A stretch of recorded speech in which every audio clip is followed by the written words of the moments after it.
Je m'appelle Étienne Samaritain, j'ai 36 ans, je suis covidiste modéré. En gros, tout ce qu'il y a de plus normal, hein. Je me lave les mains 40 à 50 fois par jour, je dis bonjour avec le coude, j'ouvre les portes avec le coude et les referme avec le pied. Je suis pour le port du masque, hein, mais pas nécessairement FFP2. Hein.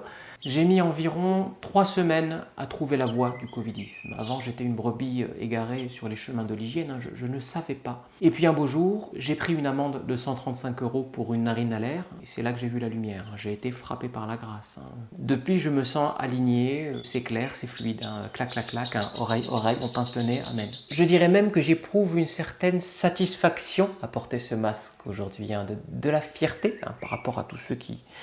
Enfin, on s'est compris, hein. Mais attention, je ne suis pas intolérant, hein. J'ai un ami qui éternue. Hein. Il faut savoir rester ouvert d'esprit aujourd'hui, parce que sinon c'est la porte ouverte à des dérives extrémistes de tous bords. Il n'y a qu'à voir ma belle famille. Ma femme est métisse, fille d'une mère athée et d'un père covidiste radical. Régis, mon beau-père, c'est simple. Dimanche dernier, on est allé manger chez eux avec les enfants.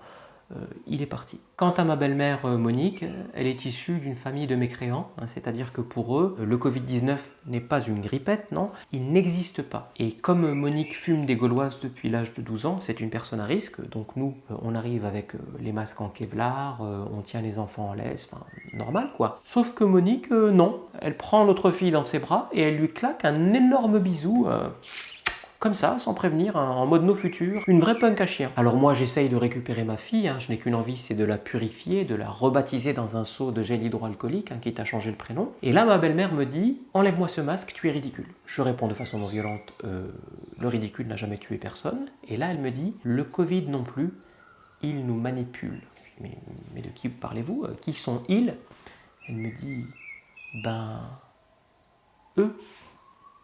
Et elle est partie. Donc on a fait un repas chez Monique et Régis, sans Monique et Régis. Le covidisme invite à une réflexion sur soi et sur le monde d'après. Enfin, d'à peu près, hein, parce que tout ceci n'est pas très clair. Hein. Hier encore, l'archevêque de Seine-et-Marne a décrété la circulation alternée en zone écarlate, hein, c'est-à-dire que les personnes nées un jour pair ont le droit de sortir, les personnes nées un jour impair aussi, mais à cloche-pied. Et dans les entreprises, c'est pareil, hein, c'est pas beaucoup plus clair. Hein. Moi, au boulot, le curé, enfin le chief Covid officer, hein, anciennement en charge de tout ce qui était... Happiness n'a pas encore statué sur la couleur des flèches, hein, parce qu'il attend l'approuval du vicaire qui lui-même est pending du go-no-go de l'évêque, enfin du seigneur bishop. Il faut dire que les instructions du clergé ne sont pas claires. Hein. On sent un retour aux fondamentaux depuis la nomination du nouveau pape, hein, monseigneur Jean Castelis. Clairement, l'autre jour, au pot de départ en retraite d'un collègue, la procession en direction du buffet respectait scrupuleusement la distance de 1,24 m. Chacun tenait son hostie de forme triangulaire à base de farine de maïs. Mais au final, tout le monde a trempé la tortilla dans le guacamole. Hein. On était dans le partage. Hein. Parce qu'aucun texte ne se prononce sur le guacamole. Ni la Bible, ni la loi, ni la convention collective de la métallurgie. Hein. Guacamole, sauce cocktail, harissa, même combat. Bon, sur le pot de harissa, c'était écrit « Nul n'entre ici s'il n'est tunisien », c'est vrai. De toute façon, autrui a fauté, donc moi aussi, j'ai le droit de fauter. Et alors quand autrui a le dos tourné... Ah bah comme beaucoup de religions, le covidisme se pratique à travers le regard de l'autre. Hein. Moi-même, quand on ne me regarde pas...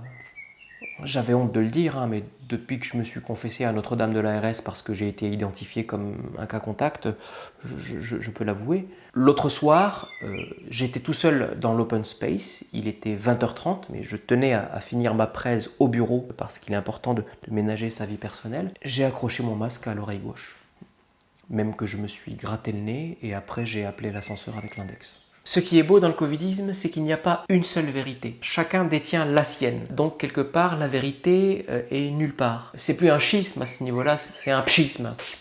La vérité en spray. Aujourd'hui, la vérité, c'est comme les faritas, hein, c'est bonne franquette. Chacun fait à sa sauce, chacun son prophète, chacun son blog. secretnews.org, ilssonpartout.net, saucissonrébellion.fr. Personnellement, j'écoute Europe 1. Après, l'inconvénient de tout ça, c'est le repli sur soi. Hein. Chacun marche dans sa propre direction. Vu d'en haut, on n'est pas très synchro. Hein. Ça fait plus colonie de cloporte que vol d'hirondelle. Hein. Les fourmis, les gnous, les sardines arrivent à avancer dans la même direction. Pas nous. Mais je reste optimiste. J'ai foi en l'homme. J'ai foi en l'idée que l'être humain trouvera sa place un jour dans ce monde, que nous parviendrons à atteindre le niveau intellectuel de la sardine.